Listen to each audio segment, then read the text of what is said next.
Hi everyone, welcome to Little Wicket Railway. I'm Rob and we're at the Mountsorrel Railway Museum for the Tony's Trains 10-year anniversary event. It's a beautifully sunny day, this place is really lovely and Tony has put on lots of things for us to do and see. So let's go check it out.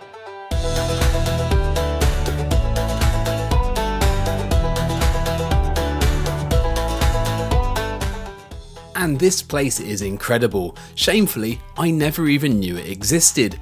Nestled in the heart of Leicestershire's historic quarrying landscape, the Mountsorrel Railway Museum is part of the Mountsorrel and Rothley Community Heritage Centre. Originally constructed in the 19th century to serve the local granite quarries, the Mountsorrel Railway was a vital industrial line. After falling into disuse in the mid-20th century, a passionate group of volunteers embarked on a restoration project in 2007. Their efforts culminated in the reopening of a section of the railway in 2015. Today, the museum offers a unique glimpse into the area's railway heritage. Visitors can explore a collection of restored locomotives and rolling stock, including a narrow gauge railway and standard gauge sidings. The museum is situated at the base of the old quarry, providing a picturesque backdrop that enhances the historical ambience. It's the perfect place to come and get some inspiration for your model railway. But on that subject, another great source of inspiration are magazines. They've always got great layouts featured and are full of modelling tips. But what do you do when you finish reading them? You don't want to throw them away, but you don't want stacks of them sitting around your house either. Well, that's where today's sponsor can help. Readly is an app that gives you unlimited access to over 7,000 magazines and newspapers that you can easily access on your computer or digital device. They've got loads of railway related publications such as Railway Modeller, BRM, Model Rail and Garden Rail. But they've also got magazines covering pretty much every hobby you can think of. You can have up to 5 profiles on one account, so everyone in the house can explore their own interests. And it's not just the latest edition, you get access to all the back issues, plus the special feature publications. If you're often out and about, then you can download magazines for offline reading. And if you see something interesting that you want to come back to later, then simply click the bookmark symbol and you'll easily be able to find it again. I genuinely really like this app, no more stacks of magazines taking up space, and the bonus is that it's eco-friendly. Use my code in the description or scan the QR code on screen for a free trial period to see if you like it. Now back to Mountsorrel.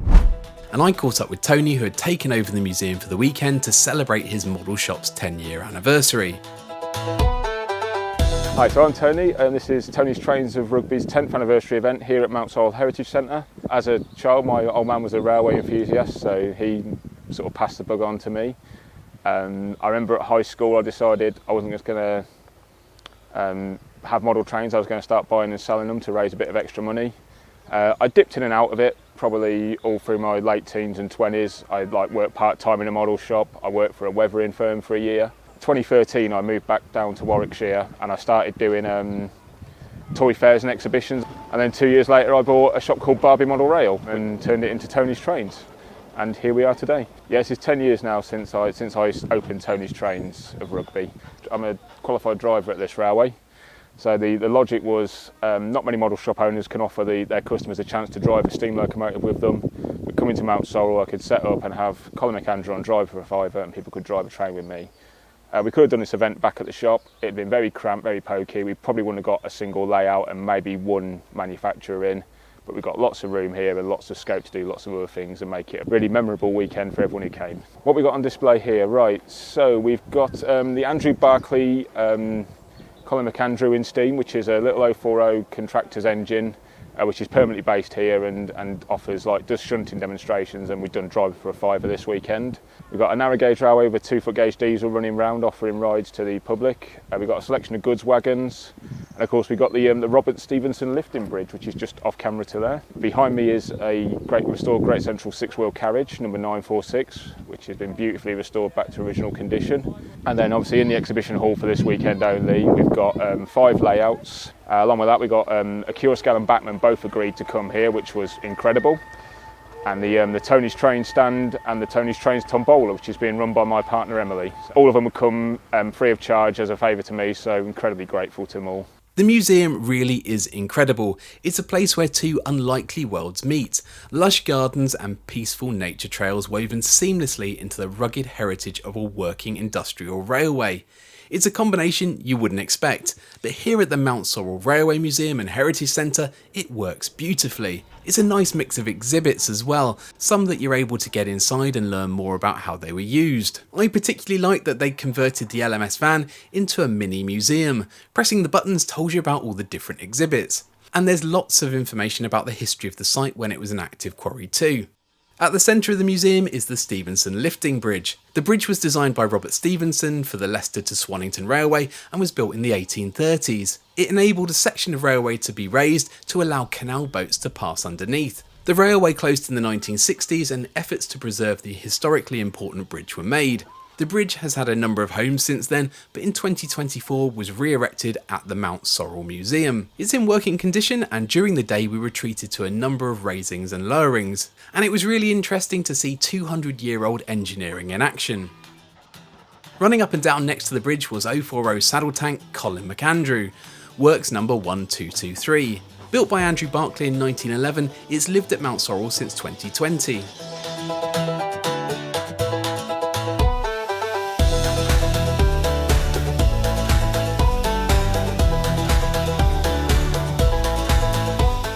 Tony, being a qualified driver, was on the footplate of Colin, giving driving experiences for a fiver, and I couldn't resist having a go. I've driven a couple of diesels in the past, but this was my first time operating a steam locomotive, and I've got to say, nothing on the footplate is intuitive to me, and I wasn't even sure which way to turn the levers. Thankfully, Tony was on hand to tell me exactly what to do and when.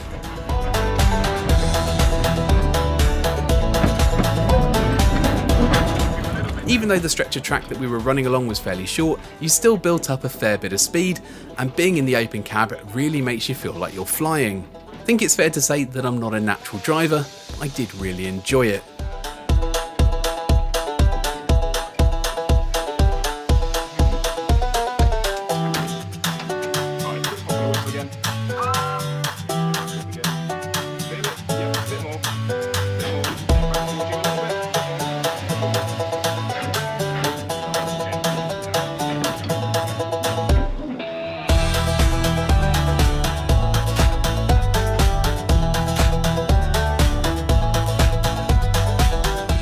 Colin McAndrew wasn't the only loco running that day. Another treat was a visit from a DMU that had come down the Mountsorrel branch from the Great Central Railway main line.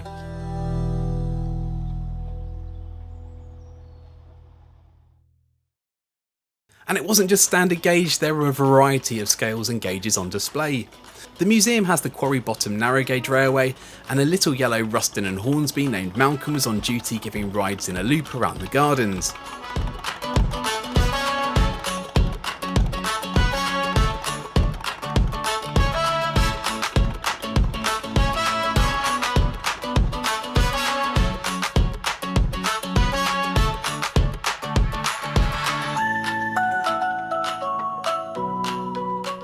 Working our way down the gauges, the museum also has a substantial outdoor G-gauge garden railway.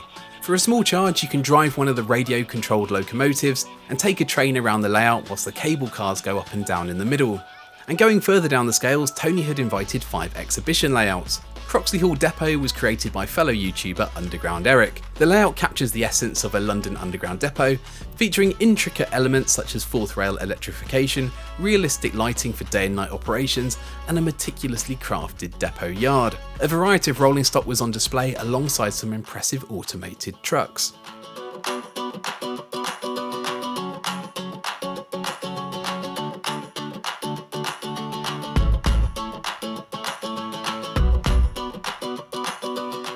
Sutton Bank TMD is a 00 gauge TMD layout set in the 2000s era to the present day. It's a relatively simple modern depot with 3 sidings and a shed road, but this allows for plenty of shunting with locos. Also, a lower siding allows for trains to sit and stable. The layout is DCC controlled and has working signals and sound fitted locos.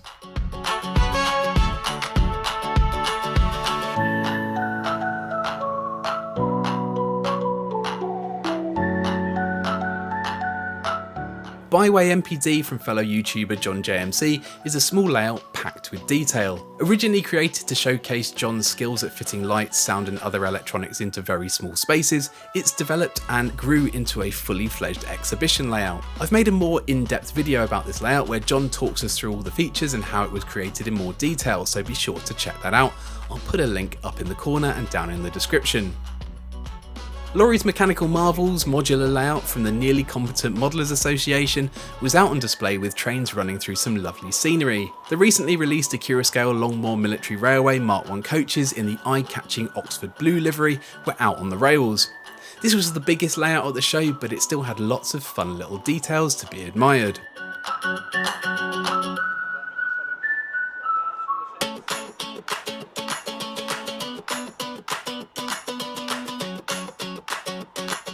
The final layout was Tanibulk, which I've seen a few times before and is always a crowd pleaser. It's based on Tanibulk Station at the Festiniog Railway and perfectly captures the scenery and atmosphere of the station. The layout is set towards the end of summer, early autumn from the late 1990s onwards, which allows for a variety of narrow gauge rolling stock to be put on display.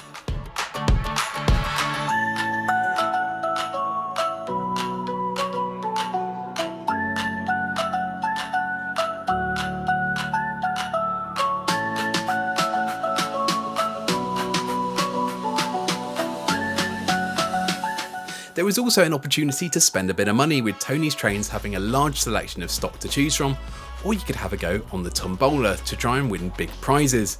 I had a few goes, I didn't manage to win the main prizes, but I did get a go at Tony's Lucky Dip and came away with some barrels and sacks, which I'm sure will come in useful somewhere. Overall, it was a marvellous weekend. The Mountsorrel and Rothley Community Heritage Centre is definitely worth a day out. Not only is it beautiful with a railway museum, they've also got a fantastic cafe with drinks, cakes and hot food, a children's play area and crazy golf. Plenty to keep you entertained for a day. Thanks to Tony for hosting such a great weekend. I asked him if he thought this might continue as a more regular event and how people can get in touch if they want to know more. But yeah, hopefully we can do this every year, and we'll have a few layouts again, maybe a couple of manufacturers, and keep Colin steaming up and down the yard. One thing's for certain, I won't be driving the engine again for 2 days solid next year because it's quite knackering. That's my website, www.tonystrainsofrugby.com, and you can find us on Facebook and Instagram as well. Thanks to Readly for sponsoring this video. Be sure to check out the free trial and make sure you use the code in the video description.